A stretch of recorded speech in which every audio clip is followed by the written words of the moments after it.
Hello guys, so this is Jurda on behalf of my partner G. Luis. This is G and Jurda Vlogs. So today I'm gonna show you how to cook pinakbet. Let's start.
So, ayan nga rin guys ang ating mga sangkap. Meron tayong onion, meron tayong squash, meron tayong lima o kaya patani, meron tayong karne ng baboy, betchin, ayan, bagoong.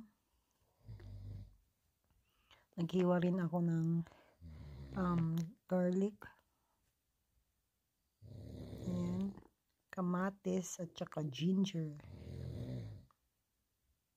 At syempre, meron din tayong talong, okra, squash, o kaya kalabasa. Ayan. At saka ampalaya. So, yan po guys ang mga sangkap. Importante po yung bagoong, huwag niyong kakalimutan. Kailangan medyo marami para may lasa po yung inyong pakbet. So yan po lahat ang mga sangkap guys.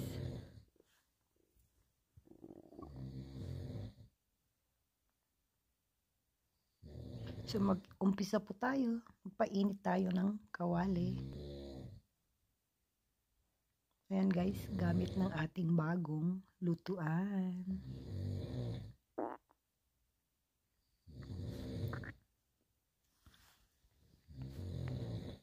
Ayan, open natin. Patuyuin lang natin at lagyan natin ng mantika. Ayan, may mantika na guys. Lagyan natin ng mga sangkap. Ayan. Bawang at saka sibuyas muna.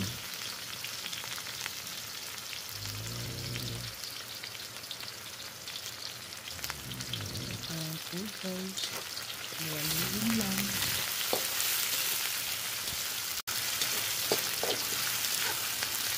Yan guys, igisa lang natin ang mga sangkap na kombin.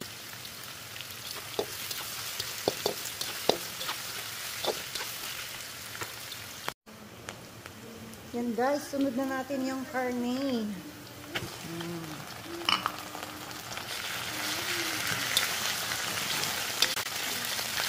So, halaan lang natin sa guys na mantika.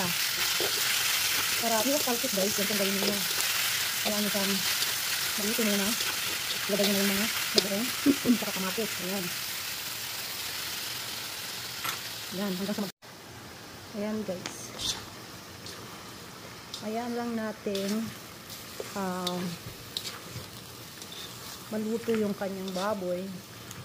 Tapos mamaya lalabas na yung mantika niya pag nag-dry na lahat.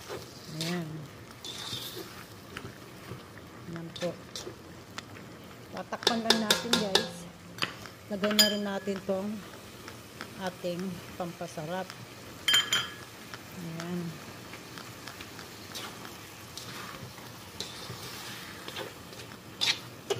Takpan natin. 3 minutes.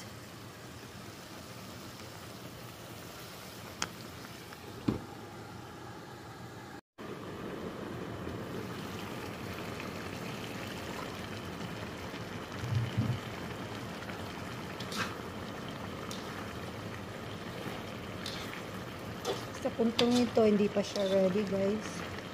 Ayan nating matuyo siya.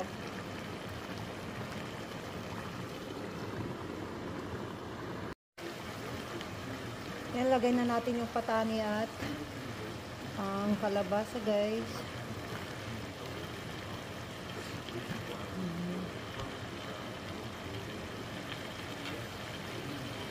Sunod-sunod na yan.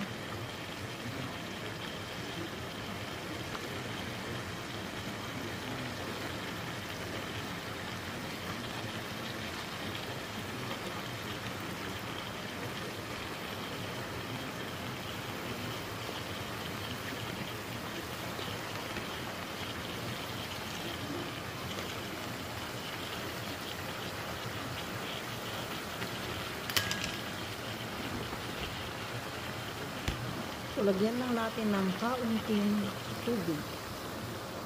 Ayan. Tsaka natin takpan. Ayan. Random Manual Audit o RMA Committee na sa isasagawa ng mano-manong pagbibilang ng mga boto sa balota.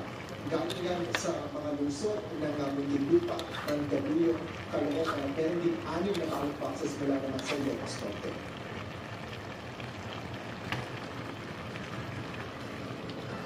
Bumuo ang RMA Committee ng 60 teams na grupo ng 3 grupo mula sa Department of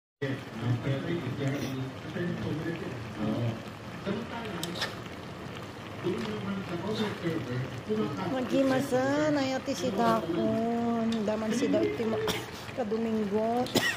Ayon kay Lito Averia, nakakatanggap ang kanilang mga server ng mga business transmission, ngunit wala. Ay pakagap-gab na. So naimas, pati alison na. Pagkatapos magsarang eleksyon, ay dapat makakatanggap na sila ng mga election returns. At kada upang maisahin ng mga ito mula sa pagiging machine readable to human readable data at ilatag ng maayos upang madali itong mabasa at maunawaan. Ayon sa pangalan na inilabas ng Congress ng ilahan ko, nagsaan ako at kaya manatako ng kinilig sa panalabas ng resulta. Kaya nakalinsan ng press, kabila na paliwanag na binigay ng Comelec na